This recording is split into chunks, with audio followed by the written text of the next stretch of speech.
দর্শক, কুমিল্লার মুরাদনগরে আসিফ মাহমুদ সজীব ভুঁইয়া এবং তার বাবাকে নিয়ে যে ভয়াবহ ডকুমেন্টারি তৈরি করেছে বাংলাভিশন, সেটা এখন টক অফ দ্য কান্ট্রি। এই ভিডিও যখন আমরা করছি, ভিডিওর রেকর্ডিংটা যখন আমরা করছি, অর্থাৎ গত রাতে, তখন পর্যন্ত বাংলাভিশনে, শুধুমাত্র বাংলাভিশনেই এই ভিডিওটা 1 মিলিয়নের বেশি দর্শক দেখে ফেলেছে। এই ভিডিওটা সব থেকে বেশি ডাউনলোড হয়েছে এবং ডাউনলোড আকারে এই ফেসবুকে ভাইরাল হয়েছে। সেই ক্ষেত্রে অলরেডি কোটি কোটি মানুষ এই ভিডিও দেখে ফেলেছে। এই ভিডিওই এখন দেশের সব থেকে আলোচনার কেন্দ্রবিন্দুতে পরিণত হয়েছে।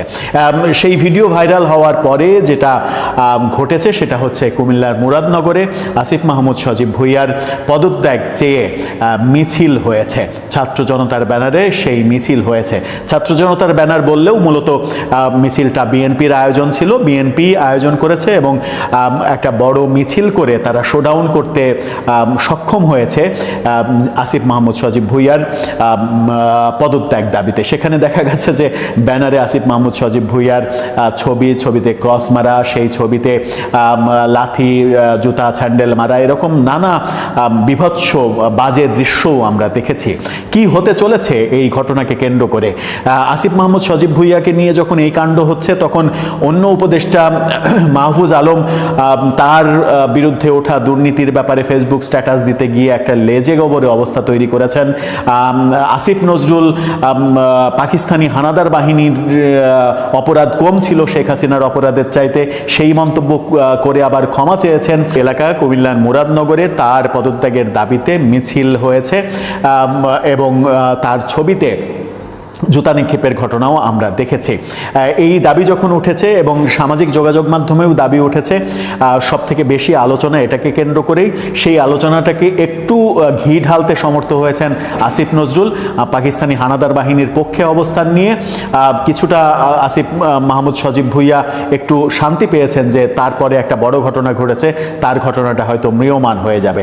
কিন্তু তার ঘটনাটা আসলে ম্রিয়মাণ হওয়ার কথা নয়, বিষয়ও নয়। সামাজিক যোগাযোগ মাধ্যমে ব্যাপক হারে তার পদত্যাগ চাওয়া হচ্ছে এবং এটাও বলা হচ্ছে যে সরকার এত কিছুর পরেও তাকে সরকারের মধ্যে রেখে নিজেদের নিরপেক্ষতা প্রশ্নবিদ্ধ করছে এবং এই সরকার যে নিরপেক্ষ নয়, আসিফ মাহমুদ সজীব ভুঁইয়া সরকারে থেকেই নির্বাচন করার প্রস্তুতি নিচ্ছেন।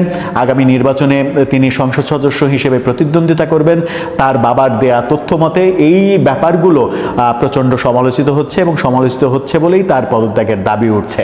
প্রশ্ন হচ্ছে যে আসিফ মাহমুদ সজীব ভুঁইয়া কি সত্যিই পদত্যাগ করবেন? বিভিন্ন দিক থেকে কি সেরকম ইঙ্গিত পাওয়া যায়?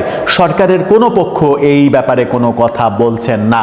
এই ব্যাপারে যখন কোনো কথা বলছেন না, তখন আমরা মাহফুজ আলমের একটা ফেসবুক পোস্ট, যেটা নিয়ে আমরা একটা ভিডিও করেছিলাম, সেই ফেসবুক পোস্ট রাতে, গতকালকে রাতে, গভীর রাতে, রাত 3টার দিকে, রাত 2:51 সম্ভবত তিনি ফেসবুক পোস্টটা দিয়েছিলেন। সেখানেই তিনি বলেছিলেন যে নতুন একটি দলের কয়েকজন মহারথী এতে জড়িত, অর্থাৎ তার বিরুদ্ধে যে 6.5 কোটি টাকার পাচারের অভিযোগ করা হয়েছে, সেটার সঙ্গে নতুন দলের কয়েকজন রথী মহারথী জড়িত।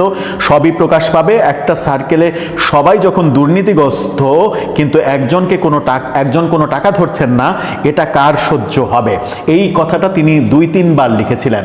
এই পোস্টটা পরবর্তীতে তিনি আবার এডিট করেছেন এবং এডিট করে যেটা করেছেন সেটা হচ্ছে যে নতুন একটি রাজনৈতিক দলের কথার জায়গায় কয়েকটি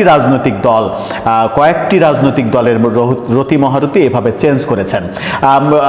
যখন মাহফুজ আলম এই পোস্টটা দিয়েছেন, তখন থেকেই সমালোচনা শুরু হয়েছে যে মাহফুজ আলম এনসিপি এবং সরকারের অনেক বড় ক্ষতি করে ফেললেন এই পোস্টের মাধ্যমে। যখনই তার উপরে প্রেশার গেছে সরকারের পক্ষ থেকে, তখনই তিনি সেই পোস্টটা এডিট করেছেন, সংশোধন করেছেন। নতুন একটি রাজনৈতিক দলের জায়গায় কয়েকটি রাজনৈতিক দলের রথী মহারথীরা এভাবে লিখেছেন এবং একই সার্কেলের সবাই যখন দুর্নীতিগ্রস্ত, এই বাক্যটা তিনি ফেলে দিয়েছেন। তার মানে হচ্ছে যে তিনি সরাসরি এনসিপিকে টার্গেট করেছিলেন, এনসিপিকে আক্রমণ করেছিলেন, এনসিপির সবাই যে দুর্নীতিগ্রস্ত সেটা বলার চেষ্টা করেছেন এবং এই সার্কেলে একমাত্র তাকেই দুর্নীতি এখনো ছুঁতে পারেনি, এই কথা তিনি বলার চেষ্টা করেছিলেন। তাতে করে যেটা হয়েছে সেটা হচ্ছে যে এনসিপির যে সার্কেল, সেই সার্কেলে আসিফ মাহমুদ সজীব ভুঁইয়াও পড়েন, তিনি বাদ দিয়ে অনেকেই পড়েন, নাহিদ ইসলাম সাবেক উপদেষ্টা তিনিও পড়েন। সবাইকে কলঙ্কিত করার একটা ব্যাপার তার পোস্টে দেখা গেছে। সেখান থেকেই আলোচনা উঠেছে যে তিনি সরকার এবং এনসিপি দুই পক্ষকেই বিপদের মধ্যে ঠেলে দিলেন কিনা। আসিফের কারণে সরকার বিতর্কিত হচ্ছে, এটা যেমন সত্য, আবার মাহফুজ আলমের এই স্ট্যাটাসের কারণে সরকার এবং এনসিপি দুই পক্ষই বিতর্কের মুখে পড়েছে, এটাও সত্য। এই ঘটনা যখন আমরা দেখছি তখন আসিফ নজরুলের ইউটার্ন দেখেছি। তিনি পাকিস্তানি হানাদার বাহিনীও এত খারাপ ছিল না যত খারাপ শেখ হাসিনার আমলে কর্মকাণ্ড হয়েছে, এরকম মন্তব্য করে তীব্র রোষানলে যখন পড়েছেন তখন তিনি দুঃখ প্রকাশ করেছেন এবং সেখানেও আবার কারণ দর্শিয়েছেন, দুই পক্ষকে তুলনা করেছেন, সেটাও এক ধরনের ধৃষ্টতা, এবং তিনি কিন্তু ক্ষমা চাননি। এই যে ব্যাপার, এই ব্যাপারগুলো যে সরকারকে নানাভাবে বিব্রত করছে, সরকারের বিব্রত হওয়ার কারণ তৈরি করছে। আসিফ নজরুল মুক্তিযুদ্ধকে অপমান করেই সুখ পান কিনা, এবং আসিফ নজরুলের এই মন্তব্য সরকারের মন্তব্য কিনা, সরকার এই মন্তব্যের সঙ্গে একমত কিনা, সরকারের উপদেষ্টারাও সেম চিন্তাধারা লালন করেন কিনা, এই বিতর্ক কিন্তু উঠেছে। তার মানে হচ্ছে যে আসিফ মাহমুদ, মাহফুজ আলম এবং আসিফ নজরুল তিন উপদেষ্টা একই দিনে সরকারকে বড় ধরনের বিতর্কের মুখে ফেলেছেন, এবং মাহফুজ আলমের পোস্ট এনসিপিকে দারুণভাবে বিতর্কের মুখে ফেলেছে।